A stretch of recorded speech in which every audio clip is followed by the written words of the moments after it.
నమస్తే. మొత్తం మీద ఆర్థిక శాఖ మంత్రి నిర్మలా సీతారామన్ 8వ ప్రవేశపెడుతున్న బడ్జెట్ ఇది. అదేవిధంగా నరేంద్ర మోదీ 3వ ఎన్నికైన తర్వాత తొలి పూర్తిస్థాయి బడ్జెట్ ఇది.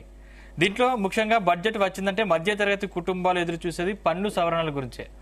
ఈసారి ఆదాయ పన్ను విషయంలో ఏదైనా విప్లవాత్మకమైన మార్పులు ఉండే అవకాశం ఉందంటారా? తప్పకుండా ఉంటదండి. ఎందుకంటే ఇప్పుడు వాళ్ళు జమిలీ ఎలక్షన్స్ పోవాలంటే ఖచ్చితంగా ఇప్పుడున్న బడ్జెట్ ని సరళీకరించడమే వాళ్ళకు లక్ష్యం. ఎందుకంటే మధ్యతరగతికి బెనిఫిట్ చేయకుండా వాళ్ళు జమిలీ ఎన్నికల్లో పోతే లాభం ఉండదు. కాబట్టి ఎట్టి పరిస్థితుల్లో మధ్యతరగతిని దృష్టిలో పెట్టుకుని ఇంక్లూజివ్ ఎకనామిక్స్ అంటున్నారు వాళ్ళు, ఇంక్లూజివ్ గ్రోత్ అంటున్నారు.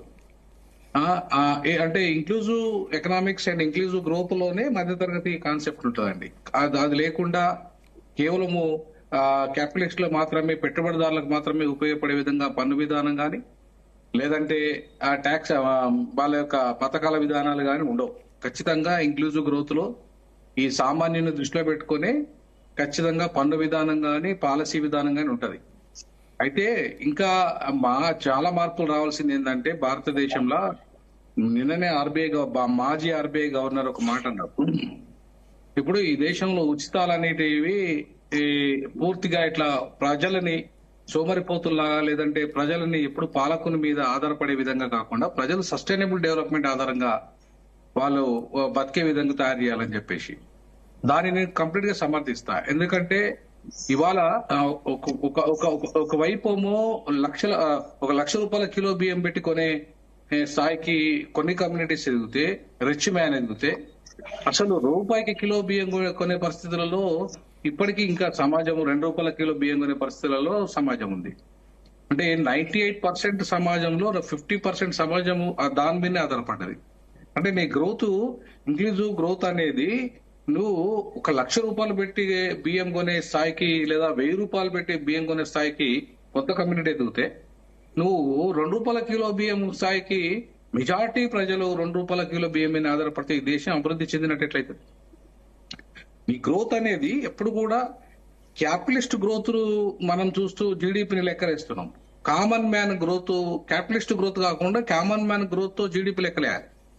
సో జీడిపి లెక్కలన్నీ కూడా క్యాపిటలిస్ట్ గ్రోత్ తోనే జరుగుతున్నాయి ఇప్పటిదాకా. అందుకే ఈ దేశంలో హంగర్ ఇండెక్స్ లో మనం ఎక్కడ ఉన్నాము? 120 స్థానంలో ఉన్నాము. అంటే అర్థమైంది, మనం పేదరికంలో సొమాలియా కంటే వెనుకబడ్డాం. సొమాలియా అనేది ప్రపంచంలో బాగా వెనుకబడ్డ దేశము, అది కూడా ఆఫ్రికన్ కంట్రీస్ లో. అంతకంటే వెనుకబడ్డ దేశం భారతదేశము. పక్కకున్న భూటాన్ కంటే వెనుకబడ్డ దేశంగాను, బంగ్లాదేశ్ కంటే వెనుకబడ్డ దేశంగాను ఉంది. అంటే అర్థమైంది, మనము ఆర్థికంగా అంటే ఈ దేశము ఇవాళ 5th లార్జెస్ట్ ఎకానమీలో ఉన్నప్పటికీ కూడా ఆ లార్జెస్ట్ ఎకానమీ ఎవరి చేతుల్లో ఉంది? కొంతమంది చేతుల్లో, బడా పారిశ్రామికవేత్తల చేతుల్లో మాత్రమే ఉంది లార్జెస్ట్ ఎకానమీ అంతా. రేపు 3rd లార్జెస్ట్ ఎకానమీ పోయినా, 1st లార్జెస్ట్ ఎకానమీ పోయినా కూడా ఎవరి చేతులు అంటే బిలియనర్స్ మాత్రమే ఉత్పత్తి చేస్తున్నాం మనము. బిలియనర్స్ ను ఉత్పత్తి చేసినంత మాత్రాన ఇది ఈ దేశం అభివృద్ధి చెందినట్టు కాదు. ఇవాళ కామన్ మ్యాన్, ఆ కామన్ మ్యాన్ యొక్క అభివృద్ధి చెందితేనే ఈ దేశం అభివృద్ధి చెందినట్టు. సో కామన్ మ్యాన్ అభివృద్ధి దిశగా ఇవాళ అడుగులు పడట్లేదు పూర్తి స్థాయిలో. ఇంక్లూజివ్ గ్రోత్ కూడా పేరుకే ఉంటుంది తప్ప ఆ ఇంక్లూజివ్ గ్రోత్ లో పాలసీ అంతా కూడా క్యాపిటలిస్ట్ ఓరియంటెడ్ పాలసీలు తయారవుతున్నాయి తప్ప కామన్ మ్యాన్ ఓరియంటెడ్ పాలసీలు లేవు. పూర్తిగా ఈ దేశంలో ఉచిత విద్య అందించే పరిస్థితి దేశానికి లేదు. పూర్తిగా ఉచిత వైద్యం, ఒక క్యాపిటలిస్టిక్ దేశమైన అమెరికా అందరికీ ఒకటే రకమైన విద్యను అందిస్తుంది. అక్కడ అంత పెద్ద అంటే ఎకానమీ ఇవాళ మొత్తం ప్రైవేటీకరణ చెందినప్పటికీ కూడా కామన్ ఎడ్యుకేషన్ సిస్టమ్ ఉంది అక్కడ. సో కామన్ హెల్త్ సిస్టమ్ ఉంది అక్కడ. చాలా వరకు ఎవరైనా రిచ్ అయినా, పూర్ అయినా, మిడిల్ క్లాస్ అయినా కూడా అక్కడ ఒకటే స్కూల్లో చదివే పరిస్థితి ఉంది. ఇక్కడ ఈ దేశంలో ఉందా? ఈ దేశంలో ఇంత ఇప్పుడు మనము సోషలిస్ట్ ఎకానమీలో ఉన్నాం ఇంకా కూడా. అంటే సోషలిస్ట్ ఎకానమీ ఇప్పుడు క్యాపిటలిస్ట్ ఎకానమీ మిక్స్డ్ ఎకానమీలో ఉన్నప్పటికీ మనము ఇవాళ ఆ ఎకానమీ అనేది మిక్స్డ్ ఎకానమీలో కూడా మనం ఎక్కడ ఉన్నామంటే క్యాపిటలిస్ట్ ఓరియంటెడ్ ఎకనామిక్ పాలసీలోనే ఉన్నాం తప్ప ఒక ఈరోజు ప్రవేశపెడుతున్న బడ్జెట్ వల్ల బీజేపీ రాజకీయ స్థితిని ప్రభావితం చేసే అవకాశం ఉందంటారా? ఖచ్చితంగా ఉంది. బీజేపీ ఎప్పుడు కూడా చూడండి, బీజేపీ అది ఎప్పుడు కూడా సోషల్ జస్టిస్ ఆధారంగానే పాలసీలు రూపొందిస్తున్నది, ఇంక్లూజివ్ గ్రోత్ ఆధారంగానే పాలసీలు రూపొందిస్తున్నది. అట్లాగే సోషల్ ఇంజనీరింగ్ ఆధారంగానే ఇండియన్ ఎకానమీని మార్చుతున్నది.